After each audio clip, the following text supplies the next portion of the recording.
Fate Likes to Play by Sierra Steinbecker. Chapter 40. Calling All Ambassadors. A few days after the procedure to remove the wooden splinters to give Hiccup and Toothless time to heal so they could move without hurting themselves, Cloudjumper gave the couple a tour of the castle. It wasn't as grand as the one Hiccup grew up in, but the library was spectacular, with not just books but other kinds of knowledge as well, and almost every room was equipped with a balcony so Toothless and other skin changers could transition from dragon to human right outside their rooms. Other features also gave away clues about the previous inhabitants, like the rack for bridles, saddles, and other equipment for passengers. Hiccup asked in a whisper, "Should we come back later?" when he spotted a beautiful streamlined black saddle of supple leather. She chirped a yes back to him, and they marked the location in their minds. Now Cloudjumper was walking them down a large hallway with portraits on both sides, with the men on the left and women on the right, funnily enough. "Why are they arranged like that?" the curious prince asked the guide. "These are the past kings of this castle," explained the man. "Their queens stand opposite them." "Oh!" Hiccup looked closer at the portraits after that little tidbit and noticed how, with each portrait, the techniques seemed to get better and the clothing style kept changing. "Which one was the last?" Cloudjumper winced at the insensitivity. For all Hiccup knew, the older man could have been the brother of the last king. But he probably hadn't meant it, so Cloudjumper just answered the question. "He's at the end of the hall, although he's not the last of the kings." Then he muttered, "If everything works out." Hiccup didn't hear him. The trio stopped in front of the last painting, a remarkably well-made portrait of a thin but tall man in long black robes and a cloak of dragon skin. Hiccup immediately began asking questions. "Was he a changer?" "Yes," the man answered. "In fact, all our kings were." He gestured behind him to the rest of the hall. "They sought out girls with the ability so it would carry to the next generation.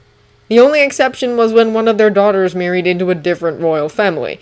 That happened with this king's daughter, actually." "I know," interrupted Hiccup. "You've mentioned her before." "Then you knew the princess." "Come on, say it!" begged the man internally. "Yes." The Prince of Two Kingdoms laid a hand on the frame of the portrait. "She was my mother." Stoic groaned as he rose from the desk in his office and felt his spine crack satisfactorily. He motioned for one of the servants to come over, and a young lad hustled to his side.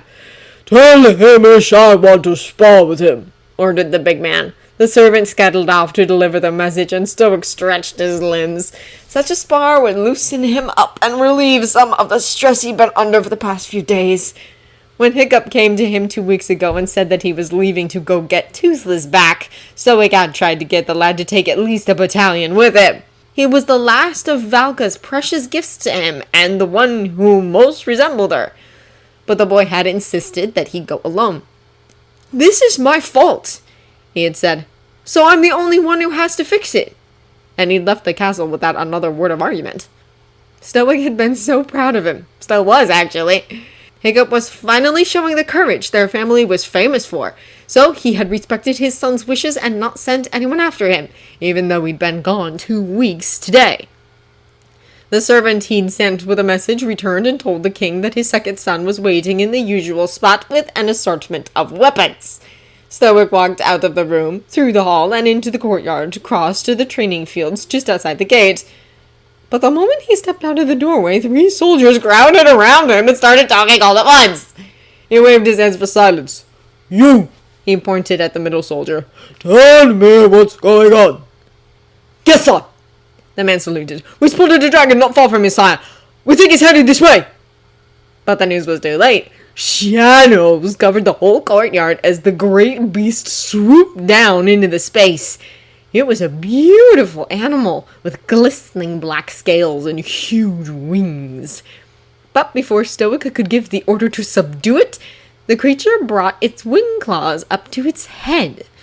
With wide eyes, the king watched as the beast stripped off its skin like he would take off a shirt and tied it around his waist. The young man, who'd been a dragon only moments before, worked up to Stoic about. King Stoic? May I have an audience? The big man picked his jaw up off the ground and answered the question. Yes, let's go to the throne room. With all due respect, answered the blind youth, I need to return to my home quickly. Can we talk out here?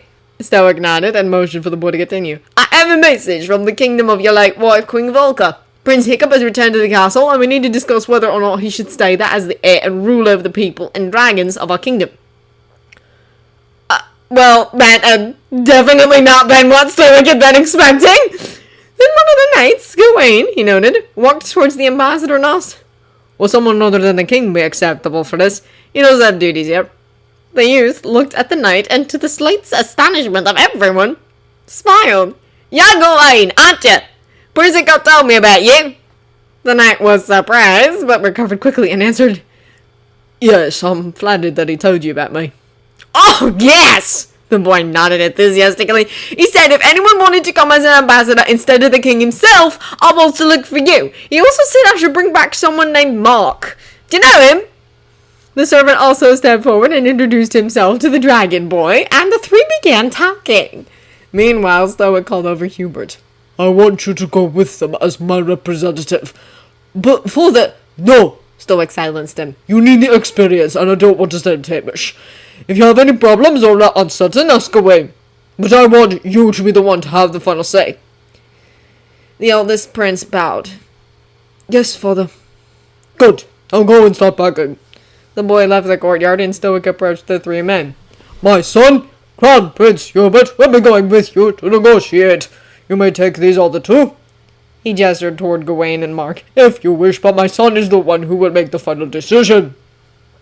Of course, your majesty. When can they be ready?